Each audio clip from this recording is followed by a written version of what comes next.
브라질 김선웅 김혜란 선교사입니다. 모든 교회와 선교사에게 존재하고 있는 현장 속에서 우리와 같은 재생산된 열매를 통하여 세계를 복음으로 정복하는 것이 저희 사역의 초점입니다. 1994년 헬몬 교회를 개척한 후 그곳의 문맹제가 많음을 알고 2000년에 유치원을 개원합니다. 그리고 2005년도에 두 번째 헬몬 교회를 개척합니다. 자립, 자치, 자전, 그리고 선교하는 교회로 성장하므로 2007년에 헬몬 교회 청년 베니시 형제를 아프리카 모잠비크로 파송을 합니다.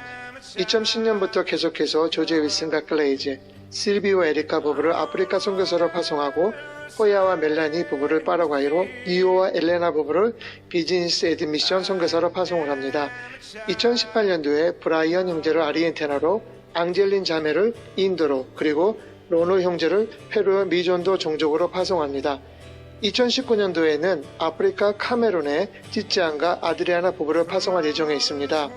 우리가 선교지에 도착한 후 영혼 구원을 얻는 단계를 넘어 더 나아가 현지인들을 선교사로 파송하는 새로운 열매를 맺는 일을 하나님께서 경험하게 하셨습니다. 지금까지의 선교의 경험을 가지고 땅 끝까지 선교사들을 파송할 것입니다. 저희 선교사에게 투자를 하여 주십시오. 하나님께서 기뻐하실 것입니다. 할렐루야. 지금 보는 영상은 3년 전에 만든 영상입니다.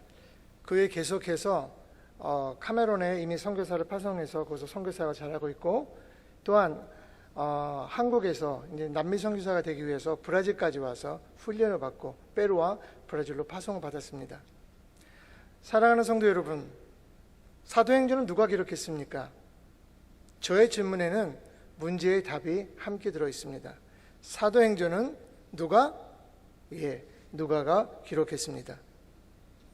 하나님의 유일하신 뜻은 세상을 구원하는 것입니다. 다시 말하면 세상을 구원하는 것이 유일하신 하나님의 뜻이라는 것입니다. 천지창조 사건 이후에 아담과 하와가 범죄한 그때부터 우리 하나님께서는 우리들에게 선교의 작은 모형을 보여주시기 시작하십니다. 범죄하고 숨어버린 아담을 향하여 하나님께서는 아담아, 아담아, 내가 어디 있느냐. 여기에서 하나님은 불순종한 아담을 향하여 구원하시기 위해 찾아가는 선교사의 모습으로 다가가십니다.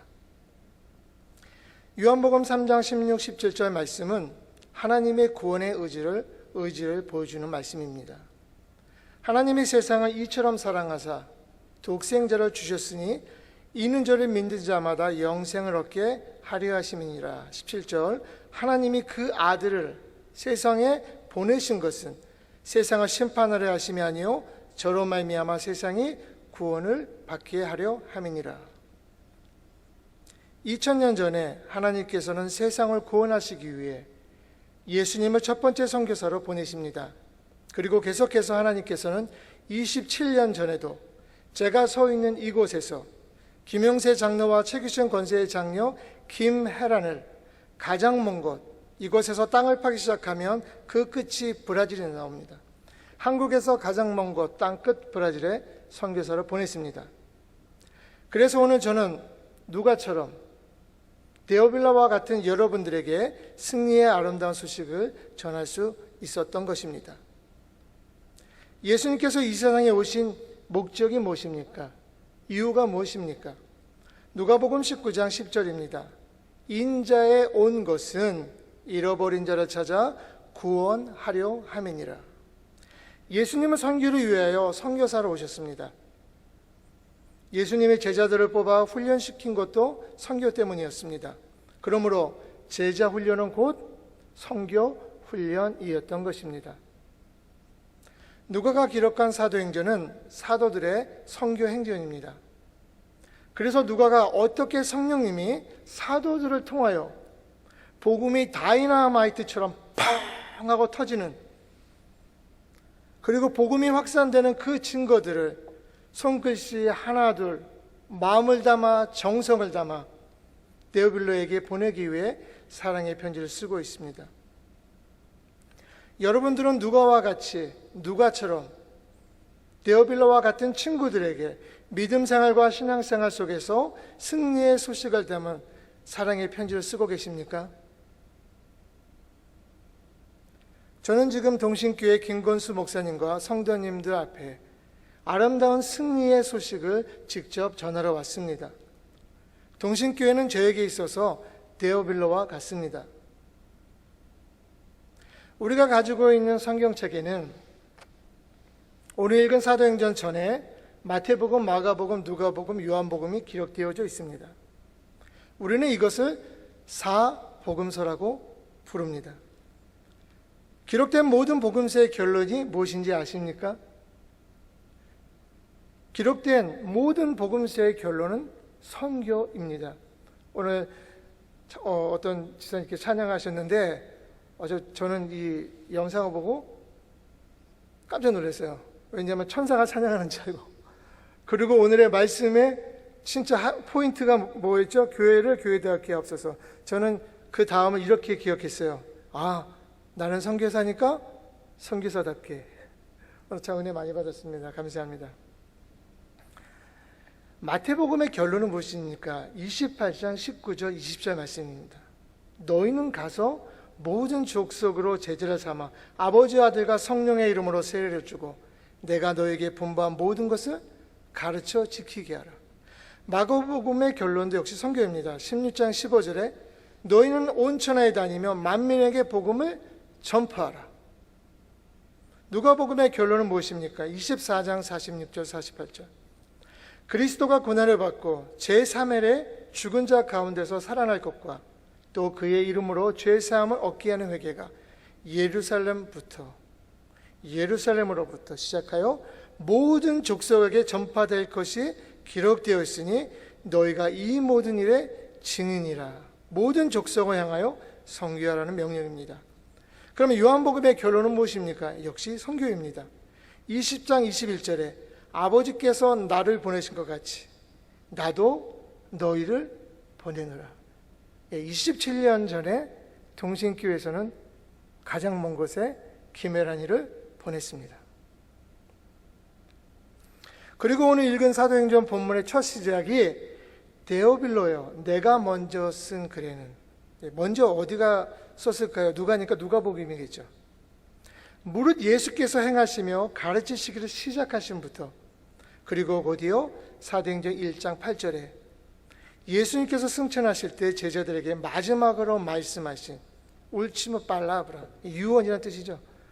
오늘의 하이라이트인 오직 성령이 너에게 임하시며 너희가 권능을 받고 예루살렘과 온 유대와 사마리아 땅끝까지 이르러 내 증인이 되리라. 선교의 대명령을 유언으로 남기시고 떠나셨습니다. 그래서 사도행전은 성령의 행전 또는 사도들의 행전이라고 부르는 것입니다. 그리고 오늘날 계속해서 사도행전 29장이 선교사들을 통하여 기록되어져 가고 있습니다.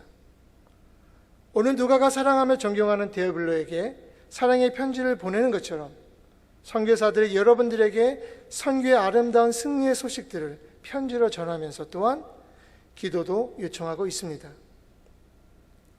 여러분들의 기도에는 능력이 있습니다. 그 능력의 증거가 바로 저희 두 사람입니다. 저희 두 사람은 여러분들의 기도의 능력 덕분에 계속해서 승리하며 선교를 하고 있습니다. 그러므로 주님의 가장 큰 명령, 최후의 명령, 최대의 명령, 최고의 명령, 지상명령이 바로 선교라는 것입니다. 예수님은 선교 때문에 이 세상에 오셨고 고난받으셨고 죽으셨고 부활하셨고 또한 승천하셨습니다. 성령님이 오신 것도 선교 때문입니다. 그러므로 선교를 잘하려면 먼저 우리는 성령을 받아야 합니다. 제자들도 성령 받기 전에는 자기 믿음 하나 간수를 못하는 찌질이처럼 보여질 수도 있었습니다. 그러나 그들이 성령을 받고 난 후에는 비로소 과감한 선교사가 될 수 있었던 것입니다. 성령님은 오직 선교를 위해 일하시고 역사하시는 분입니다. 그래서 피터와 그는 성령은 선교의 자원이다, 재원이다라고 말했습니다. 성경을 기록한 목적도 선교입니다.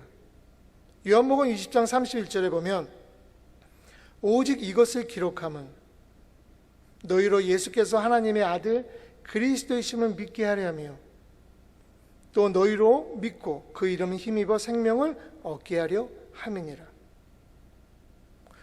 오늘부터 여러분은 사도행전 1장부터 이제 4장까지 읽으실 것입니다. 성경은 처음부터, 그리고 교회를 세우신 목적도 똑같은 성교입니다.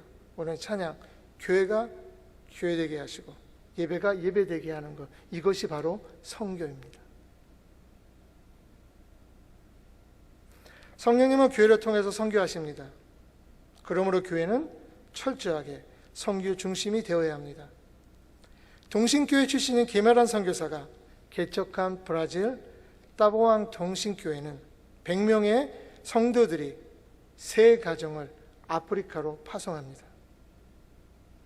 그리고 선교단체를 만들어버립니다. 예수님의 소원을 이루어드리는 선교사가 되기 위해서, 그리고 예수님의 소원을 이루는 교회가 되기 위해서 계속해서 선교사들, 브라질과 페루와 아르헨티나, 아프리카, 모잠비크, 카메룬, 그리고 내년에는 드디어 우리가 기도했던 유럽의 선교사를 파송하게 됩니다. 우리 헬몬 동식교회는 선교지에 있는 정말 가난하고 작은 교회입니다. 그러나 하나님 말씀에 순종하는 교회입니다. 선교적 교회입니다. 그래서 한 가정의 선교사를 파송할 때마다, 다 여러분 벨트 차고 있죠? 허리띠에는 구멍이 있습니다. 저희도 한 가정을 선교사로 파송할 때마다 한 구멍씩 조입니다. 허리띠 구멍 하나, 둘 들어가는 기쁨으로 선교하고 있기 때문에 다이어트를 하지 않아도 교회는 건강하게, 그리고 질적으로 성장하고 있습니다. 그 결과로 자립과 자치와 자전, 그리고 선교 헌금까지 선교사들에게 보내는 교회로 양적 성장이 아닌 질적 성장을 하고 있습니다. 우리는 하나님과 예수님께서 보여주신 선교의 모델을 따라가고자 합니다. 교회의 본질은 무엇입니까? 교회의 본질은 선교입니다. 그리고 선교와 교회의 사명입니다. 가장 성경적인 교회, 교회다운 교회는 선교 중심의 교회를 말하는 것입니다. 기독교의 지난 2000년 역사를 살펴보면 교회가 다른 일에는 순종을 잘했습니다. 끝까지 순종을 안 한 것이 언제나 한 가지, 변함없는 한 가지가 있습니다. 그것이 무엇일까요? 사실 선교 명령만큼 멸시와 천대를 많이 받은 주님의 명령은 없습니다. 주님의 유언만큼은 못 들은 척합니다. 몰라 안 들었어.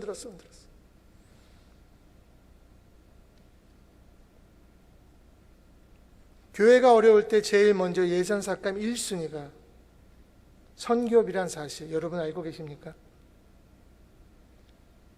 이것이 우리 한국교회의 현실입니다.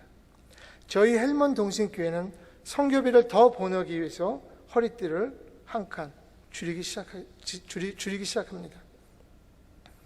교회의 본질을 잃어버리고 선교 명령에 불순종하여 뿔뿔이 흩어진 예루살렘 교회를 여러분 기억하십니까? 그리고 선교 명령에 적극적으로 순종한 안디옥 교회를 혹시 기억하고 계십니까? 여러분들의 교회는 어떤 교회를 꿈꾸고 있습니까? 마지막 선교 시대에 귀하게 쓰임받는 동신교회, 그리고 누가와 같은 성도가 되시기를 축원합니다. 사도행전 전체는 누가가 데오빌로에게 쓴 편지입니다. 누가는 바울의 연약한 육신을 치유하며 그로 하여금 복음 전파의 사명을 잘 완수하도록, 끝까지 완수하도록 그와 함께 동행을 합니다. 또한 누가는 바울과 함께 있으면서 누가 복음과 사도행전을 기록합니다. 결코 자신을 드러내지 않고 묵묵히 바울이 조력하며 자신의 맡은 바 사명을 충실했습니다. 누가는 바울과 함께 마게도니아 갔었습니다. 이 사건이 유럽의 복음이 전해진 최초의 사건이라는 사실을 여러분 기억하십니까? 오늘날 김혜란, 김소룡 선교사를 통하여 아름다운 승리의 기록들이 기록되어질 수 있었던 것은 지금으로부터 13년 전 2008년과 2009년 2년 동안 그 당시 동신교회 선교위원장 장로님께서 파송교회 없이 선교하는 김혜란, 김선환 선교사를 동신교회 파송 선교사로 지원해 주셨습니다. 그리고 개척한 브라질 헬몬교회가 선교적 교회로 잘 나갈 수 있도록 선교하는 동신교회 지교회로서 협정을 맺게 되었습니다. 그 사건을 통해 세계 역사상 2000년 동안 선교사가 개척한 교회에서 교인들을 훈련하여 선교사로 파송하고 또한 그 파송된 선교사를 통하여 선교단체를 만든 조직한 것은 유일무이한 선교 역사의 사건이 되어버려졌습니다. 이렇게 훌륭한 김혜란을 제 부인으로 아내로 주심을 진심으로 동신교회 여러분들에게 감사한 마음을 전합니다. 감사합니다. 사랑하는 동신교회 성도 여러분, 브라질의 동신교회 지교회가 아직까지 있다는 사실을 알고 계신가요? 이 교회는 아직도 계속해서 선교사들을 파송하기 시작합니다. 현재까지 13가정을 선교사로 파송했습니다. 바울과 평생 동행한 누가와 같이 김혜란, 김선홍 선교사와 동신교회 선교부가 끝까지 하나님께서 주신 선교 사역을 완수할 때까지 함께 동행해 주시기 바랍니다. 아멘. 아직까지 파송교회가 없는 저희 두 사람 위해서 계속해서 기도해 주시기 바랍니다. 기도하시겠습니다. 사랑의 하나님, 참 감사합니다. 부족한 저희들을 위해 구원하시기 위해 이 땅에 오셨고 죽으셨고 또 부활하셨고 또 승천하셨습니다. 다시 저희들을 데리러 다시 이 땅에 오시면 저희가 믿습니다. 하느님, 우리 사랑하는 이 동신교회, 저에게는 데오빌러와 같은 이 교회가 또 하나님께 영광 돌리며 또 하나님의 마지막 소원, 온 세상이 하나님을 찬양하는 그런 나라가 올 때까지 이 교회를 사용하여 주시옵소서. 오늘부터 사도행전 1장 1절부터 4장까지 계속해서 읽어나갈 것입니다. 하나님, 우리가 사도행전을 읽을 때마다 성령님이 저희들에게 임재해 주셔서 사도행전 1장 8절 말씀처럼 정말 성령이 우리들에게 임하여서 우리가 세계 선교에 앞장서는 그런 당신의 도구로 사용될 수 있도록 인도하여 주시옵소서. 감사하며 예수님의 이름으로 기도드렸습니다.